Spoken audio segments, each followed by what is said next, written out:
let me start here with what seems to be like an easy explanation. It's the legend of the white buffalo. Now, this is from the Acta Lakota Museum and Cultural Center. Okay, now the reason I'm starting here is because it's the Lakota who's supposed to know the story. And if you hear it from somebody else, then, you know, you're repeating the story, you know what I mean? And sometimes it's not quite the same story. But anyway, so I want to read a couple of different versions of it and let you know that, you know, some of this might just be absolutely made up by whoever's rewriting it. But anyway, the legend of the white buffalo. One summer a long time ago, the 7 sacred council fires of the Lakota Sioux came together and camped. The sun was strong and the people, they were starving there because there was no game. 2 young men went out to hunt. Along the way, 2 men met a beautiful young woman dressed in white. She floated as she walked. One man had bad desires for the woman and tried to touch her. But as he did this, the man was consumed by a huge cloud and turned into a pile of bones. The woman spoke to the second young man and told him, "Return to your people and tell them I am coming." This holy Wonkan, the woman brought a wrapped bundle to the people. She unwrapped the bundle, giving the people a sacred pipe and teaching them how to use it for prayer. With this holy pipe, she said, you will walk like a living prayer, she said. That's just an interesting statement. You will walk like a living prayer. Keep that in mind, y'all. But yeah. The woman told the Lakota about the value of the buffalo, the women, and the children. You are from Mother Earth, she told the women. What you are doing is as great as the warriors do. Before she left, she told the people she would return. As she walked away, she rolled over 4 times. Then she turned into a white female buffalo calf, hence the name White Buffalo Woman or White Buffalo Calf Woman.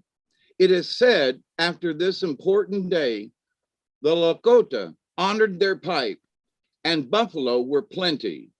Now this is from John Lame Deer's telling in 1967. Many believe that the birth of the buffalo calf miracle in the United States on August the 20th, 1994, symbolizes the coming together of humanity into a oneness of heart, mind, and spirit. Now, that's from the Lakota themselves, the Cultural Center. Now, White Buffalo Woman in this other, I want to say, okay, let's just say it's a rendition. And what she brought to the people were the gift of the sacred pipe. And now it is said in different ways that the Native peoples, not just Americans, but Native peoples had forgotten how to pray and were just, you know, in a way they were kind of spiritually dumb. And I don't mean that, you know, nasty, but they just didn't know what to do. So, but here's the story. Another version. Before the appearance of the buffalo calf woman, the Indian honored the Great Spirit. But for the Sioux, the coming of buffalo calf woman brought a most important instrument, the pipe, which is now used in all ceremonies. The sacred pipe came into being many, many, many years ago. 2 men of the Sioux tribe. Now, see, if this was written by the Lakota, they wouldn't use the word Sioux. I just want to point that out. It would say Lakota, not Sioux. As the figure grew, oh, wait a minute, I'm sorry. 2 men of the Lakota tribe were hunting when they saw something approaching them in the distance. As the figure grew closer, they observed a maiden attired in white buckskin, carrying a bundle wrapped in buffalo hide. As she walked slowly toward them, she sang out and repeated, "Behold me, for in a sacred manner I am walking." Now, this is a side note for me. Notice she didn't say, "I'm sacred." She said, "Behold me, for in a sacred manner I am walking." One of the men had evil thoughts about this maiden and moved towards her. The other Lakota brave tried forcibly to restrain him, but the evil warrior pushed the good warrior away. Just then a cloud descended and engulfed the evil one. And when it lifted, his body was a skeleton being devoured by worms, symbolizing that one who lives in ignorance and has evil in their hearts may be destroyed by their own actions. The good warrior knelt in fear, trembling as the buckskin-clad maiden approached. She spoke to him, telling him to fear not and to return to his people and prepare them for her coming. The warrior did so, and the maiden appeared, walking among them in a sunwise, clockwise direction. She held forth her bundle and said, "In this bundle is a sacred pipe, which must always be treated in a holy way. No impure man or woman should ever see it. With this sacred pipe, you will send your voices to Wakantanka, the great spirit, creator of all, your father and grandfather. With this sacred pipe, you will walk upon the earth, which is your grandmother and your mother. All your steps should be holy." The bowl of the pipe is red stone, which represents the earth. A buffalo calf is carved in the stone facing the center and symbolizing the four-legged creatures who live as brothers among you. The stem is wood and represents all growing things. 12 feathers hang from the stem that fits the bowl from the spotted eagle. These represent all the winged brothers who live among you. All these things are joined to you, who will smoke the pipe and send voices to Wakantanka, the great spirit. When you use this pipe to pray, you will pray for and with everything. They want me to repeat that. When you use this pipe to pray, you will pray for and with everything. The sacred pipe binds you to all your relatives, your grandfather and father, your grandmother and mother. The red stone represents the Mother Earth on which you live. The earth is red, and the two-leggeds who live upon it are also red. Wakantanka has given you a red road, a good and straight road to travel.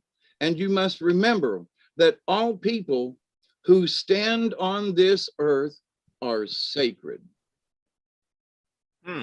That's a really good line. From this day, the sacred pipe will stand on the red earth, and you will send your voices to Wakantanka, the great spirit. There are 7 circles on the stone, which represent the 7 rites in which you will use this pipe. The buffalo calf woman then instructed the people to send messengers to the different bands of the Sioux Nation, to bring in the leaders, the medicine people, and the holy ones. When the people gathered, she instructed them in the sacred ceremonies. She told them of the first rite, the keeping of the soul. She told them that the remaining 6 rites would be revealed to them through visions. As she prepared to leave, she said, "Remember how sacred the pipe is, and treat it in a sacred manner, for it will be with you always. Remember also that in me are 4 ages," meaning the woman. "I shall leave you now, but shall look upon you in every age, and will return in the end." The Sioux begged the woman to stay among them. They promised to build a fine lodge and let her select a warrior to provide for her, but she declined their offer. No, she said, the creator above, the great spirit, is happy with you. You, the grandchildren, you have listened well to my teachings. Now I must return to the spirit world. She walked some distance away from them and sat down. When she arose, she had become a white buffalo calf. She walked further, bowed to the four quarters of the universe, and then disappeared into the distance. Her sacred bundle was left with the people. To this day, a Sioux family, Lakota, keepers of the sacred bundle, still guard the bundle and its content on one of the Lakota reservations. Today, other ceremonies have supplanted some of the original 7 ceremonies taught by the buffalo calf woman. Now, I have to interject here. In reading some of these things, she said, I give you this one, you'll learn the next. So this statement here, to me, doesn't jive with what she said, okay?